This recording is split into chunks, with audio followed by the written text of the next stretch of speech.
Wabarakatuh.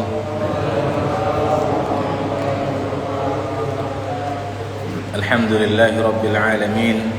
Wassalatu wassalamu ala ashrafil anbiya wal mursalin Sayyidina wa maulana Muhammadin wa ala alihi wa sahbihi ajma'in, amma ba'd. Faqala Allah Ta'ala fi kitabihil karim, a'udhu billahi as-sami'il alim minasy syaithanir rajim. Ya ayyuhalladzina amanu taqullaha haqqa tuqatih wa la tamutunna illa wa antum muslimun. Alhamdulillah, pada malam hari ini kita masih diberikan kesehatan dan kesempatan oleh Allah Subhanahu wa taala. Malam hari ini insyaallah kita melanjutkan kajian kita tentang Sirah Nabawiyah, yang mudah-mudahan kajian Sirah Nabawiyah yang kita baca ini akan memupuk kecintaan kita kepada baginda Rasul sallallahu alaihi wasallam, akan menjadikan kita lebih banyak mengingat jasa-jasa beliau, dan mudah-mudahan itu menjadi asbab agar kita mendapatkan syafaat dari baginda Rasul sallallahu alaihi wasallam. Kita lanjut lagi pada bab berikutnya, yaitu tentang sir atau rahasia ikhtiyarul jaziratul arabiyah, tentang rahasia kenapa dipilihnya jazirah Arabiyah. Jazirah itu pulau melonjong, pulau itu ya, agak panjang, semenanjung. Nah, kalau kita menyebutnya semenanjung Melayu. Ini semenanjung jazirah. Jadi kalau kita lihat peta itu Afrika, Asia, tengah-tengahnya ada sedikit masuk keluar gitu. Nah, jazirah namanya. Jazirahnya juga bisa disebut pulau kalau bahasa Arab. Tapi yang dimaksud adalah Jazirah Al-Arabiyah, tempat di mana orang-orang Arab dipilih oleh Allah Subhanahu wa taala secara geografis di lokasi tersebut. Linas atil Islam, sebagai tempat tumbuhnya Islam. Nah, pertanyaannya, kenapa enggak Islam itu ditumbuhkan di Indonesia? Nah, pertanyaannya, kenapa enggak di Indonesia aja? Ada yang suka iseng dulu, Pak. Jawabannya katanya karena orang Arab itu jahiliyah. Karena orang Arab itu kelewatan dosanya, kelewatan jahiliyahnya, sehingga sampai Nabi Muhammad SAW itu diutus kepada orang Arab. Kira-kira benar nggak, Pak? Bujur nggak itu pendapat seperti itu? Nah, ini kita lihat, itu kan pendapat yang kita dengar dari orang yang dari mulut ke mulut. Sekarang kita dengar dari orang yang berilmu, pengarang kitab ini. Wala budda, kata beliau, qabla an nadkhula fil hadis an siratihi sallallahu alaihi wasallam wa anil jaziratil arabiyyah allati nasha'a fiha wa ikhtarahu Allah minha. Tidak boleh tidak, atau pasti, kata beliau, sebelum kita masuk ke dalam pembicaraan tentang Sirah Nabawiyah, tentang kisahnya baginda Rasul sallallahu alaihi wasallam, maka pasti kita akan bertanya tentang Al-Jaziratul Arabiyah allati nasha'a fiha wa ikhtarahu Allahu minha. Jadi kalau kita mau bicara tentang Sirah Nabawiyah, pasti kalau kita mau bahas itu, kata beliau, sebelum kita masuk ke pembahasan tentang kisahnya kehidupan Nabi, pasti kita perlu membahas dulu tentang kenapa Jazirah Arab itu dipilih oleh Allah Subhanahu wa taala untuk menjadi tempat tumbuhnya Islam. Kenapa bukan Amerika yang sekarang jadi penguasa dunia? Kenapa bukan Eropa yang sempat menjajah dunia luar biasa? Dulu dunia ini, Pak, dibagi. Ada Spanyol, ada Portugis. Inggris ikut-ikutan. Makanya sekarang kan banyak negara-negara berbahasa Inggris. Kenapa? Karena jajahan Inggris itu luar biasa kemana-mana. Itu saking mereka menguasai dunia. Jadi kata beliau di sini, di antara hikmah al-hikmah al-ilahiyah, hikmah ilahiyah yang diberikan oleh Allah Subhanahu wa taala kepada diutusnya Rasulullah sallallahu alaihi wasallam fi hadhil buq'ah minal alam duna ghairaha, di antara seluruh alam ini yang dipilih oleh Allah Subhanahu wa taala adalah Arab, bangsa Arab.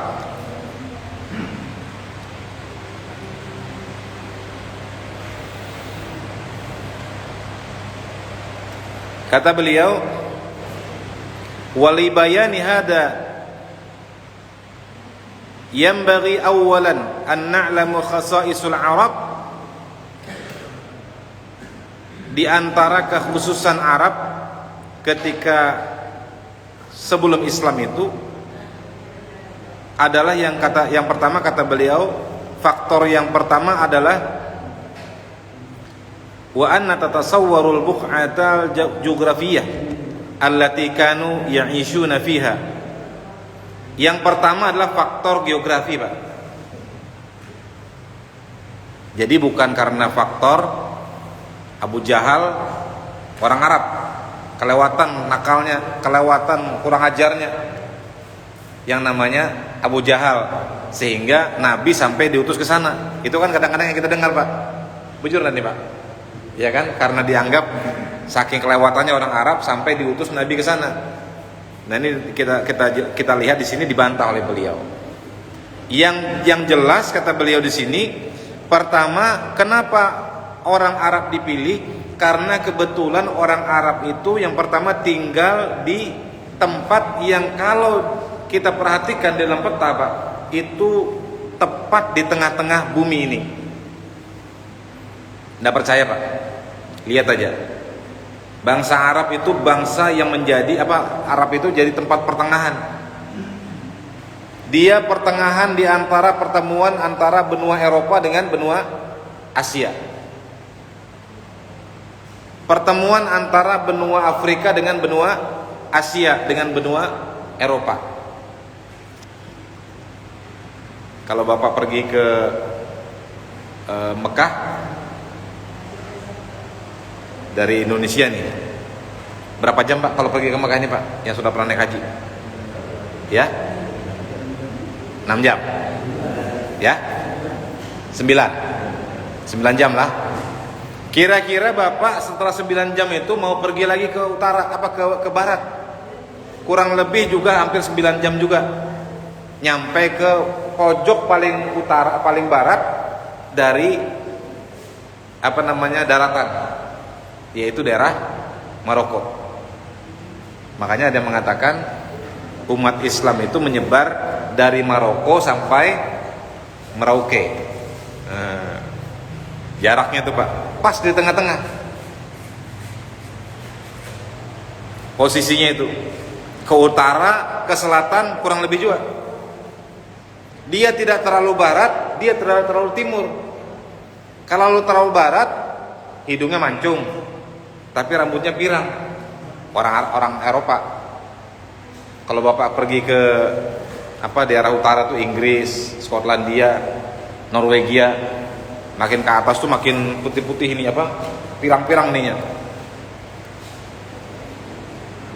Kalau ke bawah sedikit, tapi sama hidungnya mancung dia, Pak.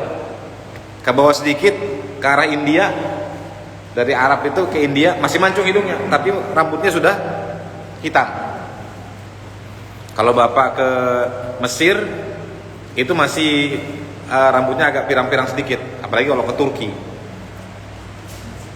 Begitu ke bawah sedikit rambutnya udah hitam, tapi hidungnya masih mancung, Pak. Ke sana dikit, ke selatan ke arah timur sedikit, beda sudah. Mancungnya agak ke dalam. Iya, Pak. Ya kita ini sudah. Jadi saya itu baca dalam kitab Perjanjian Lama ini, mohon maaf nih kalau ada yang perbedaan keyakinan, tapi saya baca. Saya punya teman non muslim. Saya tanya, Nabi Ibrahim itu istrinya berapa orang? 2, dia bilang. Siapa namanya? Sarah dengan Hajar. Salah saya bilang. Saya bilang istri beliau itu ada 3 orang. Yang ketiga namanya Qanturah. Oh, dari mana Pak Saiful tahu? Saya bilang buka di kitab Kejadian. Jadi kitab di kitab orang Kristen itu Pak, rupanya dijelaskan tentang ada satu orang lagi nama istri beliau itu Nabi Ibrahim namanya Qanturah. Nah, beliau inilah yang dipercaya menurunkan bangsa-bangsa Asia Tenggara. Jadi Pak, meskipun hidung kita pesek-pesek ini Pak, jangan-jangan kita ini keturunan Nabi Ibrahim langsung. Sayangnya kita tidak tahu. Kedua, ketiga, keempat. Kalau kedua masih tahu lah Pak. Ayah kita punya orang tua kakek, kakek punya kakek lagi. Bisa tidak Pak kita? Rasanya susah kita menjejaknya tuh. Di atas sudah 3, ke atas itu sudah susah kayaknya. Jadi katanya, ini walau alam ya, Qanturah inilah yang menurunkan bangsa-bangsa Asia Tenggara, termasuk Indonesia. Jadi kalau hidungnya agak pesek-pesek ke dalam sedikit ini Pak, tenang aja. Siapa tahu kita keturunan Nabi Ibrahim alaihissalam. Jadi yang pertama kata beliau, al-buq'an wa anta tasawwarul buq'atul jugrafiyah allati kanu ya'ishuna fiha wa mawqi'iha mimma haulaha. Jadi penyebab pertama adalah posisi geografis, di mana ini berbeda dengan lokasi-lokasi yang menjadi tempat pusat kebudayaan ketika itu. Maka alaihil umamul ukhra idadaka, di hadapan umat-umat yang lain pada saat itu, kal Faris wal Rum wal Yunan wal Hindi, seperti Persia, seperti Romawi, seperti Yunani, seperti India. Jadi di antara pusat-pusat kebudayaan pada saat itu Pak, Romawi di era Eropa, Persia, Asia yang di bagian ke arah utara sedikit, India jauh ke selatan. India ini Asia Selatan Pak. Atau Yunani ini daerah Eropa, tapi Eropa Timur. Jadi ini yang menjadi kekhasan atau kekhususan orang-orang Arab sebelum Islam. Yang kedua, perbandingan di antara budaya-budaya yang lain yang besar ketika itu. Contoh Faris war Rum wa ya'ti min wara'iha al-Yunan wal Hindi. Ada budaya-budaya Romawi, budaya Yunani, budaya Persia, budaya Romawi, budaya Yunani dan budaya India. Masing-masing memiliki kekhasan yang memiliki pengaruhnya masing-masing. Amma Faris, adapun Persia. Faris ini kata beliau di sini diwaswasi oleh diniyah falsafiyah, mutasari'ah mukhtalifah, di antara berbagai macam pengaruh aliran kepercayaan, aliran filsafat. Di antaranya adalah kata beliau Zoroaster. Jadi agama Persia itu Pak, ada, kalau kita mungkin mengenalnya juga agama Majusi, agama penyembah api. Nah, ini agama Zoroaster, Zuradistia. Nah, kemudian di sini disebutkan orang-orang Persia itu terbiasa bermain dengan falsafiyah, filsafat. Yang khawatirnya, yang parahnya, di antara falsafahnya yang kacau di situ adalah, jadi falsafahnya sudah bercampur dengan hawa nafsu Pak. Di antaranya adalah zawajur rajul bi ummihi au ibnatihi au ukhtihi. Di antara kekacauan dari budaya orang-orang Persia ketika itu dengan filsafatnya mereka, dengan agamanya mereka. Ternyata agamanya mereka itu membolehkan di antaranya laki-laki, seorang laki-laki menikah dengan ibunya atau dengan ibnatihi, atau dengan anaknya perempuan. Kebayang nggak Pak? Anak nikah sama ibunya, kucing aja ndak, ya kan? Atau ayah nikah dengan anaknya, naudzubillah. Ini budaya yang dibawa oleh agama di Persia waktu itu. Atau dengan saudara perempuannya. Sebagaimana seorang raja di antara kalangan Persia ketika itu, yaitu susah namanya disebutnya, ini bukan bahasa Arab nih. Yazdajrat Ats-Tsani, yang kedua, yang dia menetapkan hukum dia boleh menikahi anak perempuannya. Jadi yang mengulukan ini Pak, rajanya seorang menikah dengan anak perempuannya. Ini yang menjadi kondisi bangsa Persia ketika itu. Kemudian yang kedua,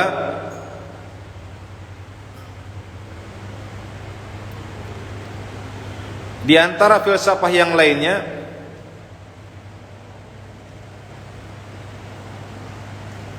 yaitu falsafatul ukhra, hiya halun nisa wa ibahatul amwal wa ja'alan nasu syirkah fiha. Yaitu ada lagi kebiasaan bangsa waktu itu adalah, bangsa-bangsa mereka waktu itu adalah berserikat di dalam hal perempuan dan harta benda. Jadi sosialis Pak, bukan sosialis juga ya. Jadi tidak ada hak milik pribadi. Ini berkembang juga rupanya. Marxisme kan ada istilahnya itu kepemilikan bersama. Memang dalam Islam pun diakui tentang kepemilikan bersama. Orang Islam itu berserikat dalam hal air, api, dan padang penggembalaan. Artinya apa Pak? Artinya air itu tidak boleh ada satupun orang yang menguasainya secara pribadi. Ini ada sumur nih Pak, orang lain kering semuanya, dia ada sumur, dia kuasai, dia patok di sini, dia pagari, tidak boleh orang masuk, tidak boleh. Karena air, api, dan padang penggembalaan, kata Nabi SAW, adalah milik bersama. Nggak boleh kita patok sendiri. Nah, kalau api apa kira-kira ya sekarang ya? Mungkin minyak kali kalau kita umpamakan sekarang. Api itu, gas. Nah, bisa itu harus dimiliki negara. Tidak boleh dimiliki oleh individu tertentu atau padang penggembalaan. Oh, ini padang penggembalaan saya nih, nggak boleh. Nah, padahal dia harusnya milik bersama. Tapi di sini berlebih-lebihan mereka. Bahkan mereka menganggap harta itu adalah milik bersama. Bahkan perempuan juga dianggap milik bersama. Naudzubillah. Boleh berserikat Pak. Perempuan ini punya suami di sini, punya suami di sini, punya suami di sini. Kalau sebenarnya bukan suami, tapi perempuan itu jadi objek ya, jadi objek kepemilikan. Memang ada beberapa negara sampai sekarang tuh Pak. Saya pernah ke Vietnam, jadi dia bilang kami tidak punya kepemilikan tanah. Jadi kalau kami bangun rumah ya bangun aja, bangun rumah nanti kita bangun. Kalau tiba-tiba negara mau ambil, ya udah diambilnya, nggak ada ganti rugi. Kalau kita di sini kan susah Pak membangun Pak, bangun rumah sakit. Wah, banyak sudah bertongkol di sana orang-orang yang memang lama tinggal di sana. Susah. Kalau di Vietnam nggak ada kisah itu. Begitu negara mau ambil, selesai semuanya. Rumah bongkar. Karena tanah adalah milik negara. Nah, ini mereka seperti itu kondisinya.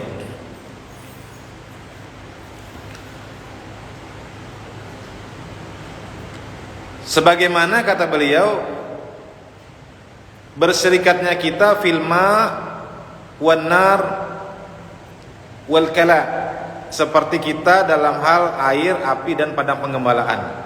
Nah, kalau kita memang biasa, dalam Islam juga diakui ada kepemilikan bersama, atau kalau dalam bahasa kita harus dimiliki oleh negara.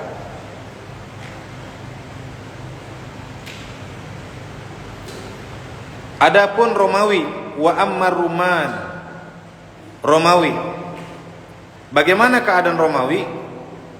Itu mereka alaiha ruhul isti'mariyah. Romawi lain lagi Pak, kalau tadi kan filsafat, kalau Romawi ini lebih ke arah materialisme, karena memang mereka punya harta luar biasa. Gimana mereka punya harta luar biasa? Mereka menjajah negara-negara yang lemah. Kemudian negara lemah ini disuruh semua pajak-pajak masuk ke pusat. Nah, ini negara Romawi ketika itu.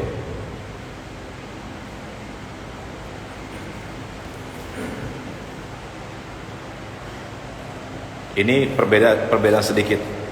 Kemudian ala quwwatiha al-askariyah, memiliki kekuatan militer yang luar biasa.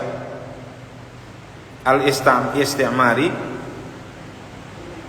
yaitu yang berdasarkan dari kekuatan materialistik mereka, artinya kekuatan ekonomi mereka dan kekuatan militer mereka.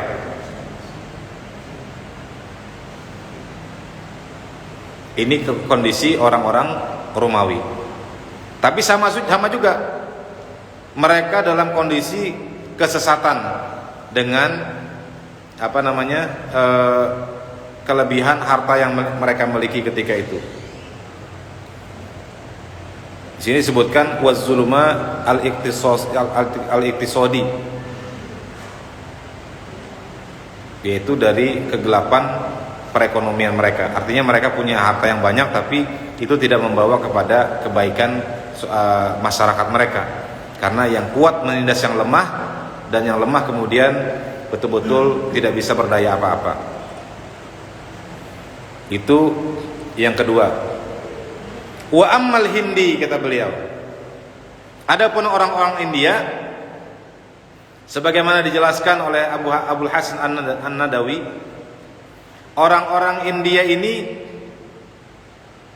mereka dipengaruhi oleh dianatu atau agama-agama mereka yang sifatnya itu agama-agama bumi, al-ardi. Orang India itu kita tahu agama Hindu ya Pak. Kalau bahasa kita, kalau agama itu ada namanya agama langit, agama samawi, ada agama bumi. Nah, India ini dianggap agama bumi, yaitu mereka memiliki banyak sekali kepercayaan-kepercayaan. Yang kepercayaan ini berdasarkan dari pengalaman-pengalaman mereka yang belum tentu adalah merupakan kebenaran.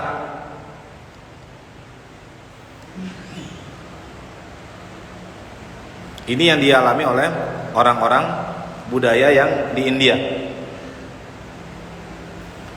Kemudian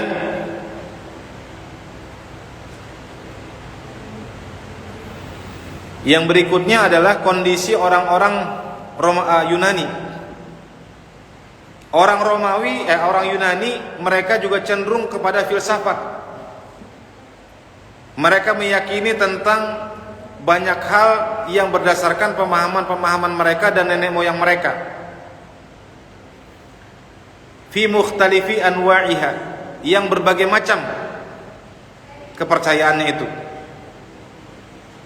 Ini kondisi-kondisi Pak, budaya-budaya besar pada saat itu.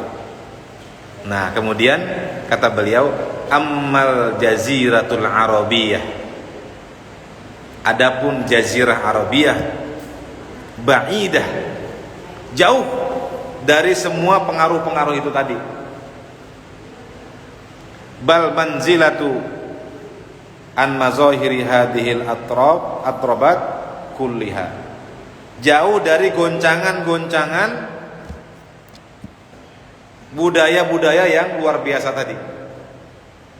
Dari India orang Arab ini tidak terpengaruh. Dari Yunani mereka tidak terpengaruh.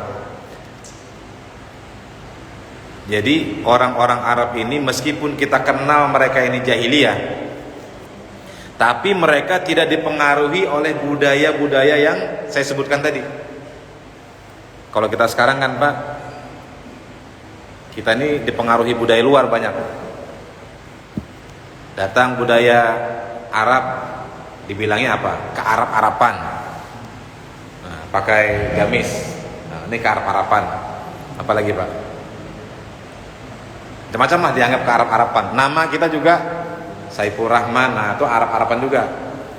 Nah, itu kan dibilang kearab-arapan. Jadi sampai ada, saya lihat ada Felix Xiao. Jadi begitu datang kepada seorang temannya, apa dia katakan? Salam sejahtera kepadamu, dia bilang. Ada apa kamu ini? Gitu kan. Jadi segala puji bagi Allah, katanya. Bagaimana kabarmu? Segala puji bagi Allah, katanya. Jadi rupanya di bahasa Indonesiakannya Pak, salam sejahtera kepadamu itu assalamualaikum. Nah, jadi kalau Bapak ketemu sama orang, semua istilah-istilah Arab itu kita bahasa Indonesia kan, kira-kira cocok nggak Pak? Bapak ketemu sama teman, assalamualaikum, waalaikumsalam warahmatullahi wabarakatuh. Bapak bahasa Indonesia kan Pak, salam sejahtera kepadamu, salam sejahtera dan rahmat serta barokah kepadamu juga. Apa kabarnya? Segala puji bagi Allah. Itu rasanya apa namanya? Ndak alamiah ya, karena memang kebiasaan kita seperti itu. Jadi kadang-kadang memang bahasa Arab atau sesuatu yang sifatnya ke Arab-Araban tidak bisa kita hindari Pak. Sebagaimana juga kita dipengaruhi oleh budaya-budaya lainnya. Itu berinteraksi aja dia. Sekarang anak-anak muda suka nonton film Korea. Ibu-ibu suka nonton Korea enggak Bu? Oh lain lah. Maksudnya sinetronnya lain. Jeritan hati sang istri kalau ibu-ibu. Indosiar ya Bu? Oh iya Mbak katanya. Hari-hari. Jadi dipengaruhi oleh budaya Korea, dipengaruhi oleh budaya Hollywood, dipengaruhi oleh budaya-budaya macam-macam. Nah kita sekarang ini Pak, karena dahsyatnya teknologi, dahsyatnya komunikasi, kita dipengaruhi oleh budaya-budaya luar. Nah orang Arab ketika itu yang menariknya adalah mereka tidak dipengaruhi oleh budaya manapun. Tidak dipengaruhi oleh budaya Romawi yang cenderung kepada Kristen, tidak pengaruhi kepada Persia yang cenderung kepada penyembah berhala, penyembah api, atau India yang mungkin menyembah dewa-dewa, atau Yunani yang mereka juga penyembah dewa-dewa juga. Masih murni Pak.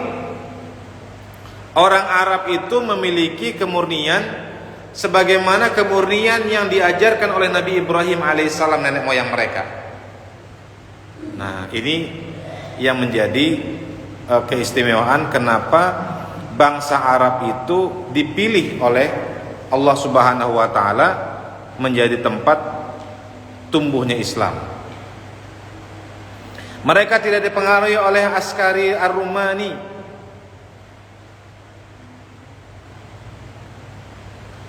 Ma yabsutuna bihi aydiyahum. Tidak mau orang Romawi itu memperluas kekuasaan sampai ke Arab.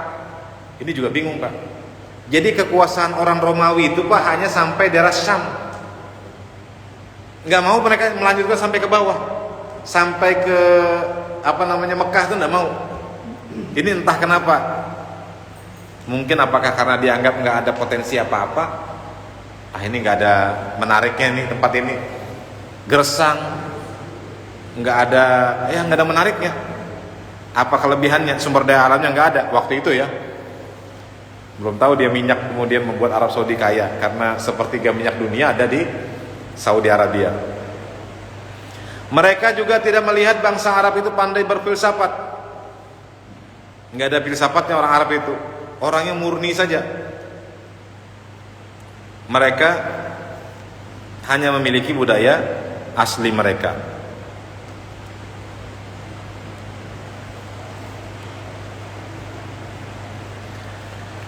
Kemudian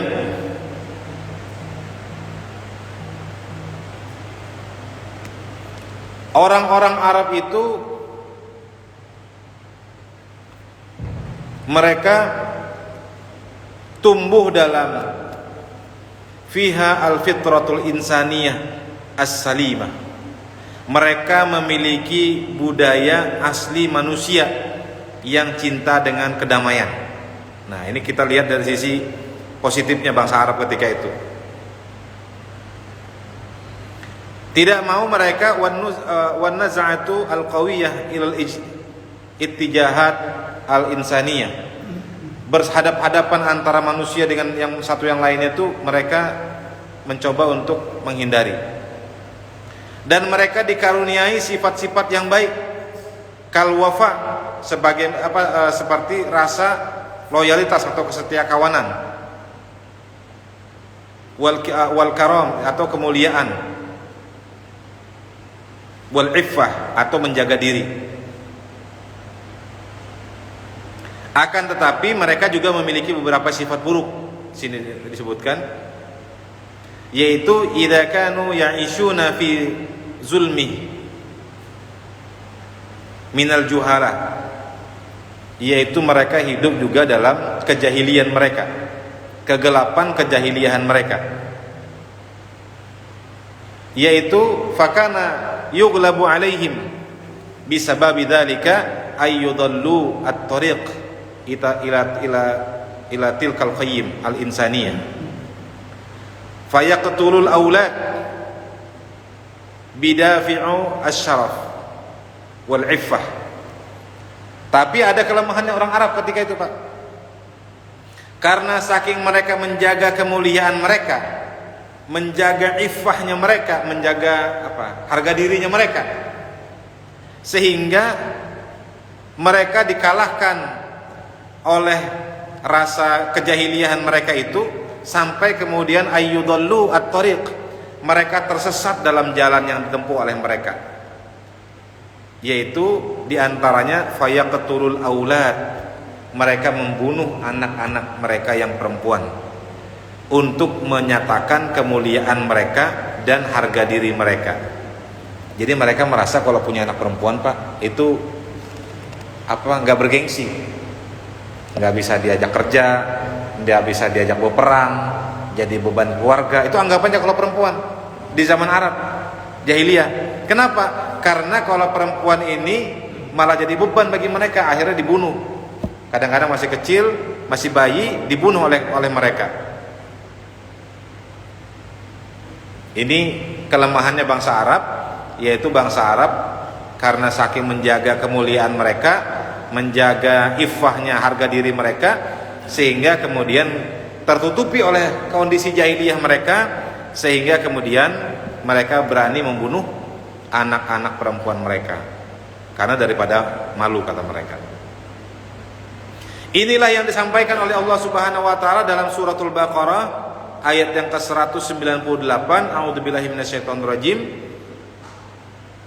Wa in kuntum min qablihi laminadh-dhallin. Dan wa in kuntum, dan demikian itulah kalian adanya, min qablihi, pada waktu dulunya, laminadh-dhallin, sungguh dalam keadaan sebagai orang yang tersesat.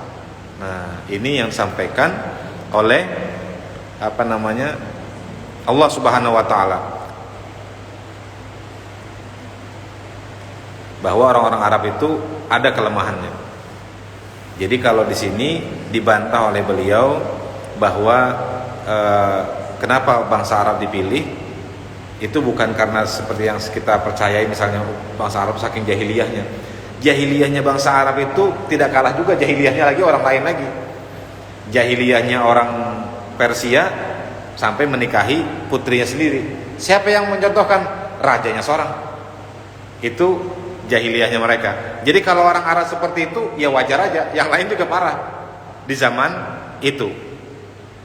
Nah, tapi kemudian bangsa Arab ini memiliki kemuliaan. Di antaranya mereka memiliki harga diri, memiliki menjaga marwahnya dia. Kalau orang Bugis apa bilangnya, Pak? Siri. Apa istilahnya?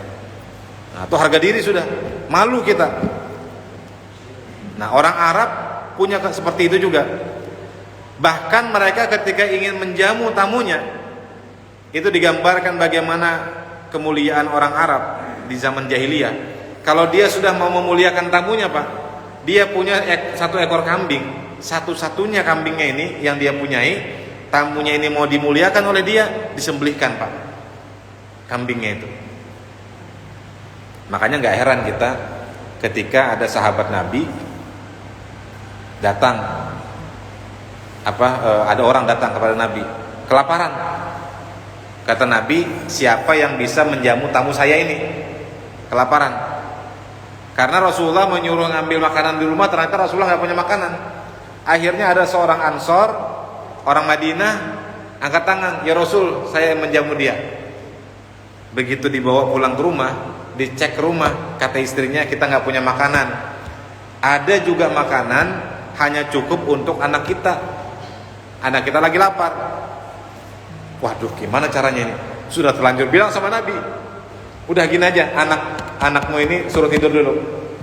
Ditidurkan. Begitu dia tidur, maka kemudian dibawanya tamu Rasulullah tadi makan bersama-sama dengan dia. Kemudian dimatiinya lampu nih, Pak, tek PLN-nya, mati dulu. Begitu gelap baru dia makan. Kenapa? Supaya tidak kelihatan bahwa yang makan ini hanya tamunya aja. Karena makanan hanya cukup untuk tamu aja. Makanannya tadi hanya untuk anaknya. Sehingga kemudian begitu ditanya, kamu makan nggak? Iya, aku makan juga. Pura-pura di depannya ada piring juga. Begitu selesai, kenyang tamunya, alhamdulillah. Udah alhamdulillah. Datang kepada Rasulullah. Besoknya begitu dia bertemu dengan Rasulullah, apa kata Rasulullah? Allah tertawa melihat kelakuan kalian malam tadi. Ketawa Allah. Sampai kemudian turun ayat Allah Subhanahu wa taala dalam surah Al-Hasyr itu, Pak, wa yu'thiruna ala anfusihim walau kana bihim khassasah. Mereka lebih mengutamakan saudara-saudaranya meskipun mereka sendiri merasa perlu dengan keperluan itu. Itu orang Arab, Pak. Jadi kalau orang Arab muncul kemurnian bangsa Arabnya itu sampai seperti itu digambarkan. Nah, dengan kondisi kesetiakawanan, dengan kondisi pengorbanan seperti itulah Islam itu diturunkan kepada mereka, supaya nanti kalau seandainya Rasulullah perlu pertolongan, perlu siapa yang bisa membantu Rasulullah, maka ada yang siap untuk menjadi pembela Rasulullah. Sahabat itu, Pak, yang kata para ulama disebutkan tidak pernah ada orang berkumpul, orang-orang hebat berkumpul pada satu tempat yang sama pada zaman yang sama, kecuali di zaman Nabi. Ini hebatnya, Pak. Kita ini kan ada misalnya Kiai Haji Ahmad Dahlan berapa ratus tahun yang lalu meninggal. Nanti lagi ada Kiai siapa lagi di mana? Entah negaranya beda kah? Entah zamannya beda kah? Itu kualitasnya beda-beda. Apa namanya? Yang hebat-hebat itu, Pak. Allah mengutus setiap 100 tahun ada tokoh besar. Nah, di zaman Nabi itu semua dirapel, Pak. Dirapel di tempat yang sama pada zaman yang sama. Ya itulah jadi Abu Bakar, jadi Umar, jadi Utsman, jadi Ali, jadi sahabat-sahabat Nabi itu. Orang-orang yang hebat semuanya. Nah, ini yang kemudian dipilih oleh Allah Subhanahu wa taala, Jaziratul Arabiyah duna ghairaha bimaulidihi wa bi'tsatihi sallallahu alaihi wasallam, menjadi tempat lahirnya Nabi sallallahu alaihi wasallam sekaligus menjadi tempat diutusnya, diangkatnya baginda Rasul setelah beliau berumur 40 tahun. Nah, kira-kira sudah mulai paham kita, Pak, ya, kenapa bangsa Arab itu. Kemudian kata beliau, kenapa bangsa Arab yang dipilih oleh Allah Subhanahu wa taala? Karena Allah memilih bahasa Arab sebagai bahasa di antara bahasa-bahasa yang ada di alam semesta ini, di dunia yang di semua dunia ini, di seluruh penjuru dunia ini. Tidak ada yang menyerupai bahasa Arab seperti Allah menurunkan bahasa yang luar biasa ini. Ini adalah bagian dari iradah Allah Subhanahu wa taala, kehendak dari Allah Subhanahu wa taala untuk menjadikan bangsa Arab sebagai bangsa yang dimuliakan dengan datangnya baginda Rasul sallallahu alaihi wasallam. Cuman ada juga yang berpendapat, Pak, man takallama al-lughatul arabiyyah fa huwa al-arabi. Barang siapa yang bisa berbahasa Arab, maka dia dicap sebagai orang Arab juga. Bapak ke arah utara, itu kan Mesir. Kalau kita lihat sebenarnya bukan orang Arab. Saya pernah mau check in gitu ya di pesawat, naik check in pesawat. Kemudian saya lihat orangnya itu. Saya tahu kamu orang Tunisia, dia bilang kan. Orang Tunis. Oh, dari mana kamu tahu, dia bilang. Ya kita lihat dari ciri-ciri fisiknya. Rambutnya agak keriting kayak orang Afrika, tapi kulitnya putih. Matanya nggak belok, nggak galak kayak orang Arab. Matanya agak sipit sedikit, tapi hidungnya juga mancung, alisnya tebal. Itu orang Tunisia. Bahasa apa? Bahasa Arab. Dicap sebagai orang Arab juga. Nah, padahal kalau kita lihat dari segi genetik, saya baca ada sebuah artikel yang betul-betul dianggap sebagai asli orang Arab, DNA-nya itu adalah di daerah Yaman. Itu yang dianggap asli orang Arab. Nah, yang menarik itu saya baca tentang DNA, Pak. Jadi kita ini kalau kita ambil bagian tubuh kita, rambut kah apakah, itu bisa dilihat DNA-nya. Protein kita itu yang menyusun tubuh kita ini ada DNA namanya. Itu bisa dijejak kitanya asli orang mana. Itu ada diceritakan Najwa Shihab, itu anaknya Profesor Quraish Shihab. Itu ternyata DNA-nya hanya kalau nggak salah 4% darah Arab. Hampir 20 berapa persen kalau nggak salah itu, saya lupa, bisa di searching di Google itu. Sebagian besar justru dia di Afrika Utara. Afrika Utara itu Mesir, Tunisia, Libya, Maroko, itu mirip tuh. Dan dia juga punya darah India, Asia Selatan, India. Nah, jadi ternyata kalau kita susur nenek moyang kita itu bisa kelihatan itu ininya, asal usulnya. Apakah dari Cina sana kita atau dari mana kira-kira? Nah, jamaah rahimakumullah, ini kira-kira pengantar bagaimana Jazirah Arabiyah itu dipilih sebagai tempat maulidnya atau tempat lahirnya baginda Rasul sallallahu alaihi wasallam, sekaligus tempat diutusnya baginda Rasul sallallahu alaihi wasallam. Bukan karena parahnya kenakalan orang Arab, jahiliyahnya orang Arab, tapi memang banyak keistimewaan yang dimiliki oleh bangsa Arab, baik dari sisi geografi, baik dari sisi kemurnian, baik dari sisi bahasa, maupun nanti banyak lagi keistimewaan yang dimiliki oleh orang-orang Arab. Tanpa kita merasa rendah diri. Nah, kita nanti kemudian bikin Islam Nusantara supaya ini enggak. Rasulullah mengatakan tidak ada kelebihan orang Arab dibanding orang yang lain Arab, kecuali karena ketakwaannya semata-mata. Jamaah rahimakumullah, mungkin sudah waktu Isya ya. Isya jam berapa sekarang? Ya? 34. Kalau masih ada 4 menit mungkin kita ada tanya jawab. Kalau seandainya ada yang mau disampaikan atau ditambahkan, wallahu a'lam bishawab. Silakan.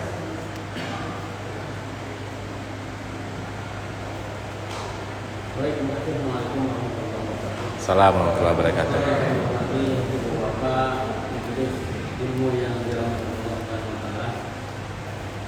Terkait dengan masalah penyebaran agama Islam tadi, Indonesia merupakan negara yang terbesar dalam agama Islam. Sampai dikatakan orang di Mekah bahwa Mekah itu bisa pindah sebenarnya ke Indonesia. Terkait dengan itu tidak sebanding lurus dengan apa yang kita inginkan, bahwa perkembangan di Indonesia itu cukup bagus sebenarnya Islamnya.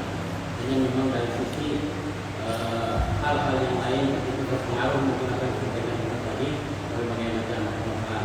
Pertanyaan saya, ada apa dengan Indonesia kemudian? Waalaikumsalam warahmatullahi wabarakatuh.